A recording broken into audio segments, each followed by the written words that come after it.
அனைவருக்கும் வணக்கம். இன்று மலேசியாவில் உள்ள ஜென்டிங் ஹைலேண்ட்ஸ் பற்றிய ஒரு சிறு தொகுப்பு பார்க்கலாம். கோலாலம்பூர் மாநகரத்தில் இருந்து 54 கிலோமீட்டர் தொலைவில் இருக்கும் ஜென்டிங் மலையில் ஒரு தொங்கு ஊர்தி சேவையும், அதாவது கேபிள் கார் பயன்பாட்டில் உள்ளது. ஜென்டிங் மலையின் அடிவாரத்தில் இருந்து இந்த சேவையை பயன்படுத்தி மலை உச்சிக்கு செல்லலாம். அதன் நீளம் 3.38 கிலோமீட்டர். ஜென்டிங் ஹைலேண்ட்ஸ் மலேசியாவின் ஊட்டி என்று அழைக்கப்படுகிறது.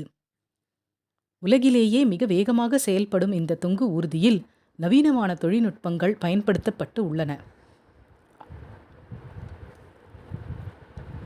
1965 ஆண்டு ஆகஸ்ட் 18 தேதி ஜென்டிங் செம்பா என்னும் இடத்தில் இருந்து உலுகாலி மலையின் உச்சி வரையில் ஓர் அடைவழி சாலை அமைக்கப்பட்டது.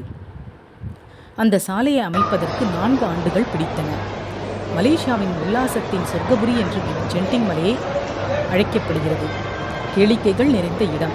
சூதாட்டம் என்றால் அது ஜென்டிங் என்று அனைவருக்கும் அறிந்த இடமாக திகழ்கிறது. இந்த மலைப்பாதையில் 24 மணி நேரமும் வாகனங்கள் சென்ற வண்ணம் இருக்கும். மேலே செல்வதற்கு ஜென்டிங் ஸ்கைவே என்ற இடத்தில் இருந்து திறந்த ரயில் பெட்டி வசதியும் உள்ளது. இந்த திறந்த ரயில் பெட்டி 3.38 கிலோமீட்டர் தூரம் வரை செல்கிறது. ஜென்டிங் மலைக்கு செல்லும் பாதை மிகவும் அழகாக, பாதுகாப்பாக அமைக்கப்பட்டுள்ளது. மேலே செல்ல செல்ல பனி மூட்டங்களால் சூழப்பட்ட அழகான காட்சிகள் கண்டு ரசிக்கக்கூடியதாக உள்ளன.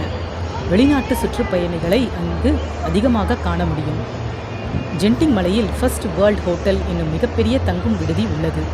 இதில் 6118 அறைகள் உள்ளன.